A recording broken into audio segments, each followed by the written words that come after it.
আসসালামু আলাইকুম। আবারও সবার সামনে হাজির হলাম নতুন একটি রেসিপি নিয়ে। আজকে রান্না করব দেশি মুরগির মাংস শালগম দিয়ে, আর এটা রান্না করব মাটির হাঁড়িতে দম দিয়ে। আশা করি আজকের রেসিপিটি আপনাদের কাছে ভালো লাগবে। এখানে আমি কয়েকটি নতুন পেঁয়াজ মোটা ফালি করে কেটে নিচ্ছি। এগুলোকে শিলপাটায় একটু থেতো করে নিব। মিহি করে বাটবো না, একটু আধা বাটা করে নিব, আর এইটাই আমি মাংসে ব্যবহার করব। তো পেঁয়াজ কাটাকাটি হয়ে গেছে, এবার এটাকে আধা বাটা করে তুলে রেখে এই পাটাতেই কিছু শুকনা মরিচ বেটে নিব। আর এরপর আমি চলে যাব মাংসটাকে রান্নার জন্য প্রিপেয়ার করার কাজে। এখন কেটে ধুয়ে পরিষ্কার করে নেওয়া মুরগির মাংসটাকে মাটির হাঁড়িতে নিয়ে নিচ্ছি। যেহেতু এটা দমে রান্না হবে, তাই মাংসটাকে সব রকমের মশলা দিয়ে খুব ভালোভাবে মাখিয়ে তারপর চুলায় তুলে দিব।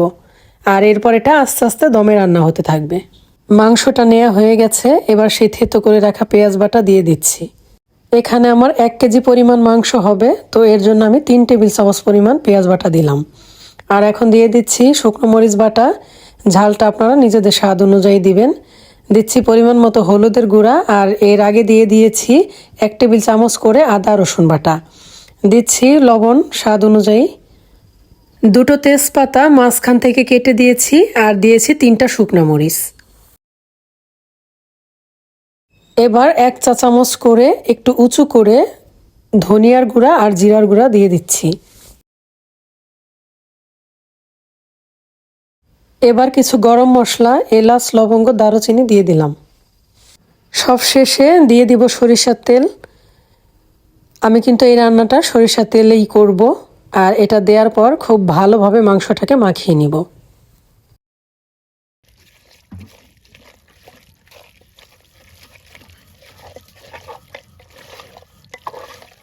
এই মাখানোর কাজটা কিন্তু খুব ভালোভাবে করতে হবে, যাতে প্রত্যেকটা জিনিস একে অপরের সাথে খুব ভালোভাবে মিশে যায়।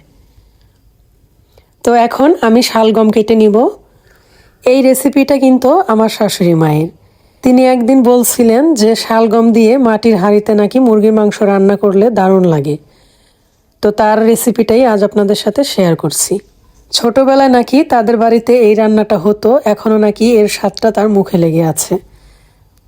বাড়িতে খুব একটা শালগম আনা হয় না, তো হঠাৎ করে এই সবজিটা আনা হয়েছে, আর এটা দেখি তার রেসিপিটার কথা মনে পড়ে গেল। তো কথা বলতে বলতে শালগমটা কেটে নেওয়া হয়ে গেল।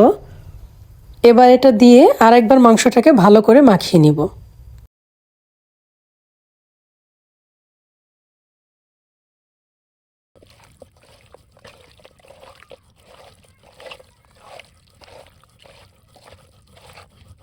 মাখানো হয়ে যাওয়ার পরে এর মধ্যে পরিমাণ মতো পানি দিয়ে দিব। তো আমি এখানে 3 থেকে 4 কাপ পরিমাণ পানি ব্যবহার করলাম। যেহেতু এটা দমে রান্না হবে, তাই পানির পরিমাণ কিন্তু কম লাগবে। আর এই রান্নাটাতে ঝোল রাখা যাবে না, মশলাটা একদম মাংসের গায়ে লেগে থাকবে। এরকম করে রান্নাটা করলে খেতে কিন্তু অনেক বেশি মজা হয়। তো এবার ফাইনালি আরেকটু নাড়াচাড়া দিয়ে মিশিয়ে নিয়ে আমি চুলায় বসিয়ে দিলাম। ঢাকনা দিয়ে ঢেকে দিব, আর চুলার আঁচটাকে প্রথমে বাড়িয়ে দিয়ে জাল করতে থাকবো। যখন পানিটা গরম হয়ে পানিতে বলক আসতে শুরু করবে, তখন জালটাকে কমিয়ে দিয়ে রান্না করতে থাকবো, অর্থাৎ লো টু মিডিয়াম হিটে রান্নাটা করব।